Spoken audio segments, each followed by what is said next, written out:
Kādi teikt ir nākamie soļi? Minēja, tas ir mini omnibus, ja, kas ir reāli Eiropas, tu esi Eiropas ziņotājs par to failu. Kas notiek tālāk? Tev teikt ir fails, tu esi iesniedzis grozījumus? Jā, ir tātad mini omnibus un lielais omnibus. Tagad es vienkārši notvīšu, lai ir ausu dzidrumam, acu gaišumam. Tātad lielais omnibus, tas saistās ar marta sākumā, marta vidū, skaļo paziņojumu tātad mobilizēt Eiropas līdzekļus, lai varētu attīstīt aizsardzības industriju. Visur, kur mēs iepaliekam jautājums, arī kritiskā infrastruktūra, mobilitāte. Un Fonda Liena teicās, jā, nākamajiem 5 gadiem, tātad gatavība 2030, šķērsvīta pārabruņo Eiropu, tā iniciatīva tās ietvaros varētu mobilizēt līdz pat 800 miljardiem. Protams, skaļi paziņojumi tajam brīdim, bet daudz jau svarīgāk ir, cik ir tie realistiskie finanšu līdzekļi pieejami. Pirmkārt jau esošajā plānošanas periodā, es atgādināšu, ka esošais plānošanas periods ir tātad no 20. gada līdz 27. Mēs esam mazliet jau pāri vidusposmam, bet vidusposms tagad ir vismaz Eiropas birokrātijas acīs tas izvērtējums. Tas attiecās uz visiem Eiropas fondiem. Kohēzija, atveseļošanās fonds, savienojumā Eiropa programma, tajos ietvaros viss šis te kopums. Un tad tajā mini omnibusā mērķis ir līdz šī plānošanas perioda beigām dot iespēju elastību dalībvalstīm no, kā es minēju, kohēzijas finansējumu, no atveseļošanās mehānisma, pārvirzīt finansējumu aizsardzības jomā. Tas ne tikai ir attiecībā uz aizsardzības industrijas kapacitātes celšanu, inovāciju un pētniecības, bet arī infrastruktūra, tātad šī savienojamība, ceļi, dzelzceļš, tāpat arī enerģētikas projekti, tajā skaitā divējādi pielietojumi. Tas nav tikai tur elektrības savienojumi, bet arī gāze, degviela, vai tā būtu aviācijas vai militārā. Un te ir tas, ka pirmo reizi šajās programmās tiek likt iekšā aizsardzības joma. Tas Eiropas Savienības vēsturē, jo Eiropas Savienība ir sociāli-ekonomisks projekts.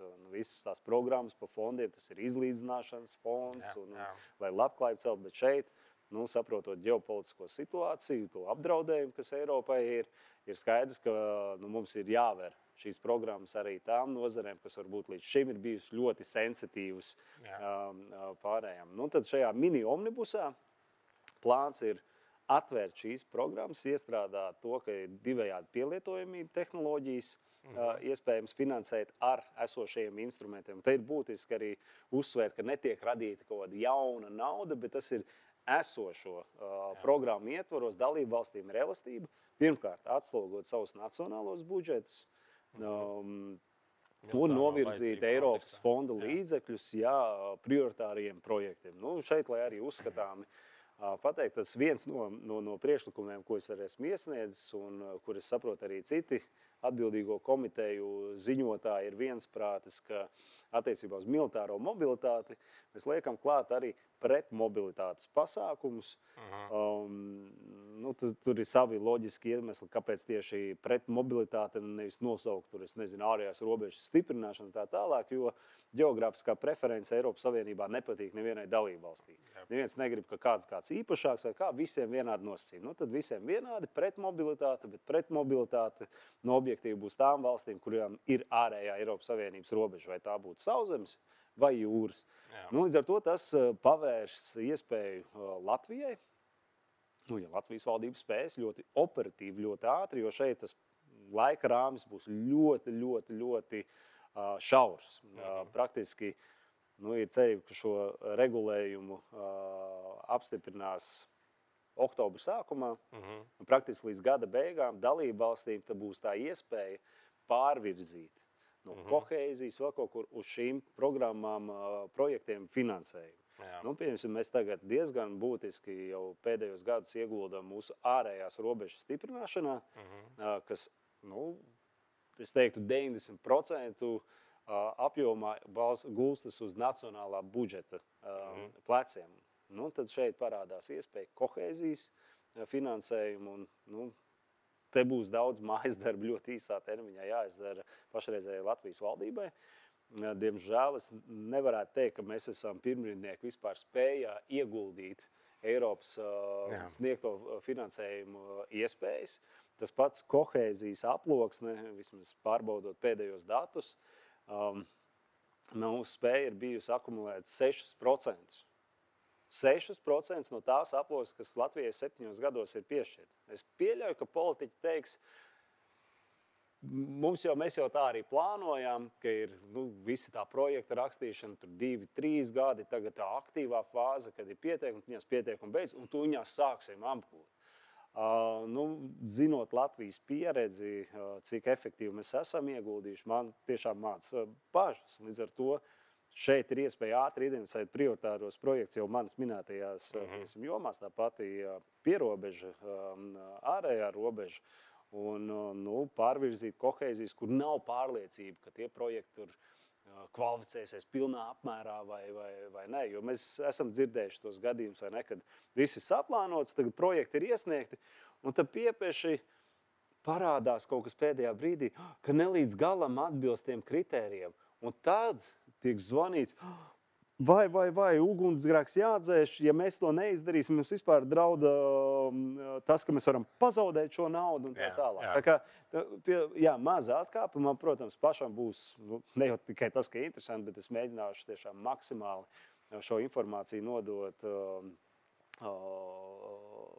Latvijā lēmumu pieņēmējiem par šīm iespējām. Tās vai tiks vai netiks izmantots, to jau rādīs atkal laiks, bet Latvijai būs iespēja. Un tas pats arī attiecās uz to atveseļošanās fondu līdzekļiem. Tur arī tā aploksne diezgan pamatīgi, te arī atgādinājums, tas atveseļošanās fonds tika izveidots pēc Covid, lai atgūtos ekonomiku, tā tālāk. Un tur ir milzīgi līdzekļi, kuras dalībvalsts joprojām nav spējušas ieguldīt, apgūt. Man nepatīk tas vārds apgūt. Un arī šeit būs ļoti šauri īsi termiņi, jo šim finansējuma projektu pieteikšana vai finansējuma pieteikums veids nākamā gada jūlijā jau. Tad līdz ar to, kā es jau minēju, valdībai, veidojot nākamā gada budžetu, tas tātad jau ir šī gada rudens, ir jāspēj skaidri identificēt prioritāros projektus, kur pārvirzās kohēzija, kur pārvirzās tam pašam, ko es minēju, Eiropas Savienojumības instruments, Connecting European Facility. Un te es jau redzu tie paši, tas pats projekts, kas ir Rail Baltica, arī tajā skaitā, un ne tikai, pieņemsim tie paši duālās pielietojumības enerģētikas projekti, mums vēl joprojām ir izaicinājumi ar enerģētikas tirgu kopumā, ar savienojamību, ar drošiem infrastruktūras projektiem. Tā kā,